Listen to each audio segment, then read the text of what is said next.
Welcome to this segment. My name is Gosson Anthony. Good morning, Africa. Today is expectations in relationship. That is the topic for today. And back with us again is Mr. Valentino Alily, and he will help us touch base on this discussion. How you doing, and welcome back. Thank you so much.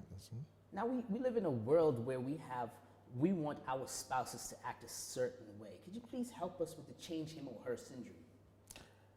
Yeah, the change him or her syndrome actually is one of the key aspects that affect relationships. It's based on preconceptions and expectations. A lot of us go into the relationship with certain baggages, certain expectations that people have to behave in a certain particular way. And you have people all believe that, somewhere along the way I'll be able to change him, I'll be able to change her. Okay. It's about, you got to understand that we meet as adults in relationships, and we come with various ideals that have been over the years, either through the media, through what we read, through schools, through peers, through friends, through family.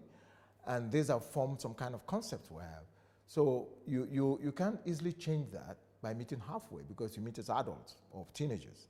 Halfway, I like that, but because my next question was going to be, what if I come from a cultural background and I'm very interested in a modern girl? Yeah. How do we do this? Because I was taught by my parents how a woman should act, and she was taught by the modern world how she'd be doing. How do we meet? That is where you have to. That's why I said you have to meet halfway. That's why you have to understand where she's coming from. And the last time we talked, I talked about doing due diligence. You got to understand who you're dealing with, and I say that starts with you. Okay. When you understand where you're coming from, your values, you got to be able to also understand the other person's values. You got to understand where she comes from. How is her upbringing? And then you meet that halfway. You don't have to superimpose your own concepts or your own ideas over the other person. That's where you have expectations. That's where it becomes a problem, because you expect that this is where I expect you to behave. This is what I want you to do, without actually finding out where she's coming from or where he's coming from, and meeting halfway. Okay, now speaking of expectations, would it be bad or wrong to be expected to open doors, maybe to a car, to a house, or maybe pull chairs at restaurants? Would it be wrong? No, I mean, the ideal gentleman should do that. In fact, it's expected of you as a gentleman to do that, because these are qualities. That's one of the things I touched base in my book, The Casanova Principle. Okay. These are things as a gentleman you should do. And that, I remember I said the last time we talked about that women still love romance. Women still love action, adventure. Women still love these things, So what is happening is that we are changing as men. We're beginning to lose the value in courtship, the value in romance. One quick action, no time to go through all that. But women still love this, because women are adventurous and they're very passionate. And to bring out passion, you got to create things like that. You got to open doors. Okay. You got to pull out the chairs. You got to. So opening doors is not such a bad thing. It's not a bad thing. Okay. Now we live in a world where we have men and women dating or walking in the street, and then you have one person waving at the other, like my spouse is waving at another man, and she says it's a colleague. That jealousy kind of feel. Would that be wrong to feel that way? It could be, if you now realize that if it's making you feel uncomfortable, because a relationship will be something where the two of you have to be comfortable about it. And the way to go about that is that you should be able to sit her down and talk to her. You should be able to communicate. But would I tell her, please stop waving at other men? No, you don't have to tell her there on the street, please stop waving at other men. But it's something where you have to sit down. And that's why there's something I call the 3 C's, just like 3 R's. The 3 C's, okay? Yeah, the C's are? The 3 C's are the communication. Communication? Yeah, commitment and compassion. Oh, beautiful. Okay? So you must be able to communicate with your spouse, be able to sit down and talk with each other, not talk at each other. Sometimes we talk at each other and we don't listen. A lot of people sometimes we don't listen. We hear what people say, but we don't listen. We don't listen. So would I want to adjust my jealousy or ask her to cut down on waving? It's not a matter of, see, jealousy is an aspect of relationship that's essential, because it keys into, see, when you lose that aspect of jealousy, that means your passion is dying. You don't care anymore what the person does. So jealousy is not necessarily a bad thing? It's not a bad thing in a relationship. You have to have that aspect of jealousy.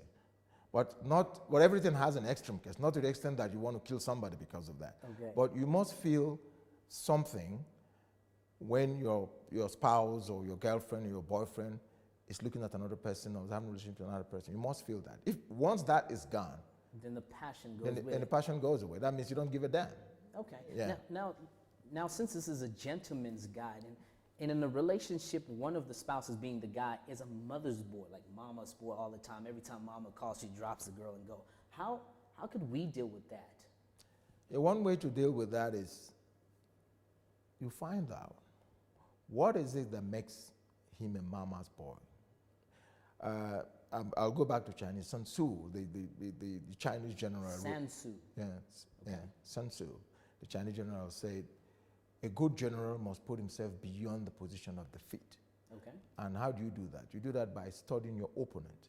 You know, we're not talking about war here. You know, that sounds like, I was about to say, sounds like Kung Fu. Yeah, we're not talking about war here. Okay. But you find out in love, there's a thin line between love and hate. It's very thin, and you can easily cross it. Okay. So what you do is find out, what does the mother do? What is it that makes the mother unique? I know the mother is the one that brought him into the world, but probably it's the mother's cooking. She has the way she does her food that is so unique. That's anything she does. So you find out these qualities. Are you a good cook? Can you cook like that? So is there a suggestion that a woman in the relationship should try to do what the mom does so that he can basically move from mom to her? If he's a mama's boy, if he's not a mama's boy, then that should be easy. That should be easy. Yeah? But if it's a mama's boy, you know, you have to be creative enough. The lady has to be creative enough to find out what mama does, apart from being mama. Okay. What else? Because you as a lover, you as a spouse, you're providing comfort, which the mother cannot give. You're providing other aspects of passion, which the mother cannot give. True. So what other thing does the mother do that makes him a mama's boy? So instead, we should watch the mothers and learn from them, or the females should watch the moms and learn from them. And learn from them. Oh, and then you begin to do that and perfect that. You do it so well that he will not even think about it. Okay. He will still love his mother, but if he goes there every weekend, he will begin to cut that out. So, well, I can, because I tell some ladies, I say, look, yeah, men love sex. Okay. But men also love food. So one of the best way you get to a man is the food. So if it's the mama's food that drives him home, you should use the food. then you should use the food. Okay. Now I want to ask you something. Now, what happens if the female falls in love with a drug dealer? Let's put it that way. Somebody dangerous on the wrong side of the law. How would she want to change him? That's a very difficult one, and that's why I always recommend for relationships that before you get into it, before you actually get into it, you have to do your due diligence. That you know what the person does. Okay. Don't get blown away by the fast cars and the money that comes. Okay. Because sometimes we're in a hurry to get away. Oh, he provides me, like I said, a tall, dark, and handsome guy, and So that's rich. careful of the superficial things. You got to be careful of the superficial things, because you might find out that when you get involved, that all those superficial things are all corrupted. Okay.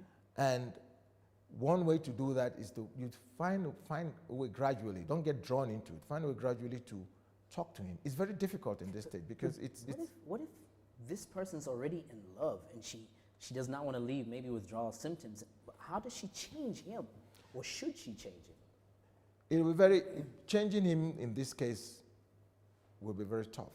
And the reason why I say that is because you're talking about someone who is addicted to something. Addiction is something that it's very, very difficult. All she has to do is to find out, how can I change that perception?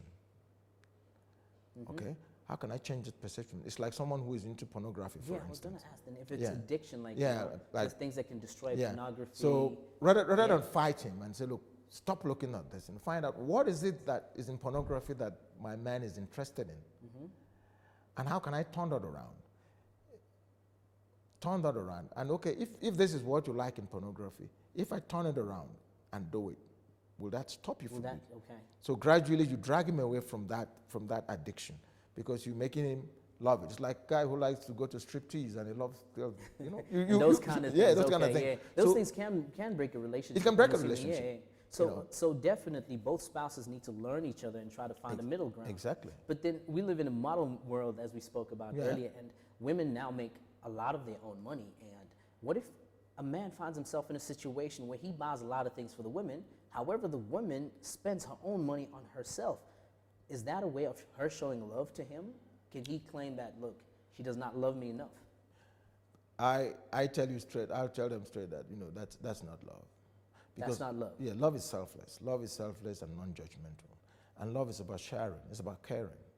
And if I have my own money and I'm in love with you, and I said, this is for me, but you can provide your money, you can spend it for me, but my money is for me, then I'm not in love with you. No, it's really interesting, and If it does. I really want to know more about these things. But unfortunately, we have come to that point where we run out of the time again. But last time, people have actually tweeted, say, how do we get hold of you?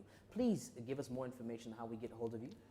Yeah, you can get hold of me through my email. That's Valentino Alily. So the email, Yeah, Valentino Alily, one word, @gmail.com. @gmail.com. Or through Facebook, some Valentino Alily Facebook.